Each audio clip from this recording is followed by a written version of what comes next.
ವಿದ್ಯುತ್ ವಾಣಿ ಯೂಟ್ಯೂಬ್ ಚಾನಲ್ಗೆ ಸ್ವಾಗತ. ನಾನು ಕಾರ್ತಿಕ್ ಕುಂತರ್. ತುಮಕೂರು ಜಿಲ್ಲೆಯಲ್ಲಿ ವಿವಿಧ ಸರ್ಕಾರಿ ಇಲಾಖೆಗಳು ವಿದ್ಯುತ್ ಬಿಲ್ಲನ್ನು ಪಾವತಿಸದೆ ಹಾಗೆ ಇರುವಂಥ ಸುದ್ದಿ ಇದೀಗ ಹೊರಗೆ ಬರ್ತಾ ಇದೆ. ಒಟ್ಟು 44 ಕೋಟಿ 5 ಲಕ್ಷ ರೂಪಾಯಿ ಬಾಕಿಯನ್ನು ಇರಿಸಿಕೊಂಡಿದ್ದಾರಂತೆ. ಈ ವಿಚಾರ ಇದೀಗ ಹೊರಗೆ ಬರ್ತಾ ಇದ್ದ ಹಾಗೆ ಕಳೆದ ವರ್ಷವೇ ಬಿಲ್ ಕಟ್ಟುವಂತೆ ಬೆಸ್ಕಾಂ ಹಲವು ಬಾರಿ ನೋಟಿಸ್ ನೀಡಿದ್ರು ಕೂಡ ಇಲಾಖೆಗಳು ನಿರ್ಲಕ್ಷ್ಯವನ್ನು ತೋರಿದೆ ಎಂಬಂಥ ಗಂಭೀರ ಆರೋಪ ಕೇಳಿಬಂದಿದೆ. ಇನ್ನು ತಿಂಗಳುಗಟ್ಟಲೆ ಬಿಲ್ ಕಟ್ಟದೇ ಇರುವುದರಿಂದ ಬಾಕಿ ಹಣ ವಸೂಲಿಗೆ ಬೆಸ್ಕಾಂ ಅಧಿಕಾರಿಗಳು ಮುಂದಾಗಿದ್ದಾರೆ ಮತ್ತು ವಸೂಲಿ ಮಾಡ್ತಾ ಅವರು ಕೂಡ ಸುಸ್ತಾಗಿಬಿಟ್ಟಿದ್ದಾರೆ. ಇನ್ನು ಕರೆಂಟ್ ಕಟ್ ಮಾಡೋದನ್ನ ಪರಿಗಣಿಸಲಾಗ್ತಾ ಇದೆ. ಇದು ಸಾರ್ವಜನಿಕ ವಲಯದಲ್ಲಿ ಭಾರೀ ಆಕ್ರೋಶಕ್ಕೆ ಕಾರಣವಾಗ್ತಾ ಇದೆ.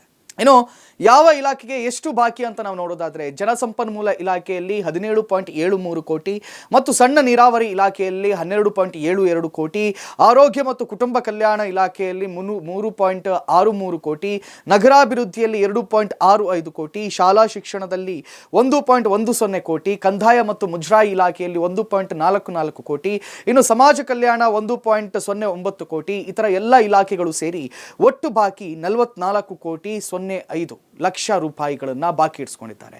ಶಾಲೆ, ಆಸ್ಪತ್ರೆ, ಕಚೇರಿಗಳೇ ನಿಯಮ ಉಲ್ಲಂಘಿಸಿದರೆ ಸಾಮಾನ್ಯ ನಾಗರಿಕರ ನಂಬಿಕೆ ಉಳಿಯುತ್ತಾ ಅನ್ನುವಂಥ ಪ್ರಶ್ನೆ ಕೂಡ ಇಲ್ಲಿ ಕೇಳಿಬರ್ತಾ ಇದೆ. ಇನ್ನು ಆಡಳಿತದ ಹೊಣೆಗಾರಿಕೆಯ ಪ್ರಶ್ನೆ ಆಗುತ್ತೆ. ಸರ್ಕಾರಿ ಇಲಾಖೆಗಳೇ ಹೀಗೆ ಮಾಡೋದು ಸರಿನಾ ಅನ್ನುವಂಥ ಪ್ರಶ್ನೆ ಕೂಡ ಇಲ್ಲಿ ಮೂಡ್ತಾ ಇದೆ. ಇದಾಗಿತ್ತು ಈ ಹೊತ್ತಿನ ಸುದ್ದಿ. ನೋಡ್ತಾ ಇರಿ ವಿದ್ಯುತ್ ವಾಣಿ ಯೂಟ್ಯೂಬ್ ಚಾನಲ್.